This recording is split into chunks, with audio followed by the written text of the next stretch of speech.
Kita ketemu kembali pada mata pelajaran PBSM. Ya, kemarin kita sudah membahas tentang peralatan keadaan darurat ya, sampai pintu darurat. Ya, kali ini kita akan mencoba mempelajari ya, bagaimana sih ketika atau mekanisme penanganan kondisi darurat. Ya. Mekanisme penanganan kondisi darurat. Ya. Ini mekanismenya bagaimana? Ya. Berarti yang sudah kita bahas sebelumnya bahwa kondisi darurat adalah kondisi yang tidak diketahui ya, kapan kondisi tersebut akan datang, yang berpotensi mengancam nyawa kita serta harta kita dan juga lingkungan kita. Secara normal ya, harus bisa dihadapi oleh perusahaan atau bengkel kita dengan berpedoman pada prosedur yang jelas ya. Mekanisme penanganan kondisi darurat mulai dari pencegahan, kemudian kesiapsiagaan, kemudian tanggap darurat, kemudian setelah itu rehabilitasi. Inilah mekanisme penanganan keadaan darurat ya, mulai dari pencegahan sampai ketika terjadinya dan setelah terjadinya ya. Pencegahan ini tujuannya untuk mengurangi dampak terjadinya,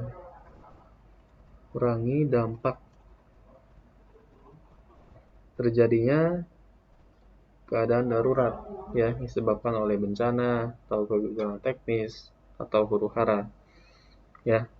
Kesiapsiagaan ini tujuannya untuk mengantisipasi suatu bencana akibat dan memastikan bahwa tindakan yang akan diambil sifatnya cepat dan tepat ya. Ini mengantisipasi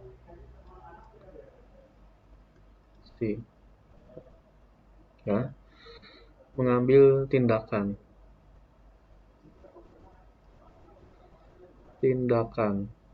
ya, dengan cepat dan tepat ya, tidak hanya cepat tapi juga tepat.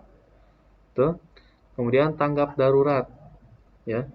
Tanggap darurat lebih memfokuskan pada rangkaian kegiatan yang dilakukan dengan segera ya, setelah terjadinya ya.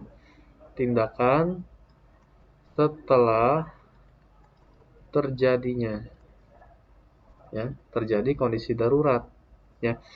Contohnya, hentikan semua aktivitas dan matikan peralatan yang menggunakan arus listrik. Jadi semua pekerja itu disuruh berhenti bekerja. Kemudian matikan seluruh aliran listrik ya, dari sumbernya. Kemudian selamatkan barang-barang berharga dan dokumen penting ya. Jangan sampai barang berharga nanti akan hangus ya, akan hilang, akan rusak. Juga dokumen-dokumen penting ya. Kemudian setelah itu, jika keadaan darurat tidak bisa ditangani oleh karyawan, oleh kita, maka segera koordinasikan dengan pihak luar yang lebih berkompeten ya. Jadi tidak main tindak sendiri ya. Tapi sekiranya kalau kita sudah tidak mampu, maka laporkan ya. Lapor ke pihak luar ya, Basarnas atau pemadam kebakaran dan lain-lain ya. Tuh. Kemudian setelah terjadinya kondisi darurat karena bencana misalkan, maka ada yang namanya rehabilitasi, perbaikan ya. Perbaikan terhadap apa-apa yang sudah hilang, sudah rusak ya, kita perbaiki. Kita lakukan pengadaan kembali barang ya, gitu. Rekonstruksi bangunan ya, membangun kembali bangunan yang sudah rusak misalkan, atau manusianya melakukan pengobatan, perawatan, sehingga semua itu kembali normal kembali, menjadi normal kembali, ya. Gitu. Inilah mekanisme penanganan kondisi darurat yang baik, ya, mulai dari pencegahan, ya, kemudian kesiapsiagaan, tanggap darurat, dan rehabilitasi, ya, gitu. Oke, ini pertemuan kita terakhir pada bab ini. Harapannya sedikit ini dapat bermanfaat, ya. Kita mengetahui kondisi darurat itu bisa kita cegah,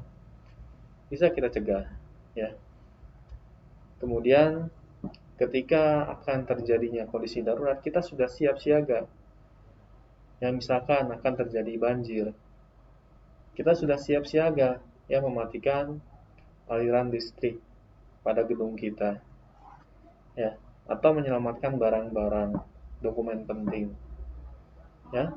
Kemudian setelah terjadinya kondisi darurat, ya, kita tanggap, ya, tindakan apa yang akan kita ambil, mulai dari menghentikan semua aktivitas, ya, menyelamatkan barang-barang berharga, ya. Kemudian jika keadaan darurat itu tidak bisa kita tangani, kita laporkan ke pihak yang lebih berkompeten, ya, lebih ahli dalam menangani kondisi darurat tersebut. Kemudian setelah hilang nih kondisi darurat, maka langkah terakhir adalah rehabilitasi, perbaikan, ya. Jadi semuanya akan kembali normal.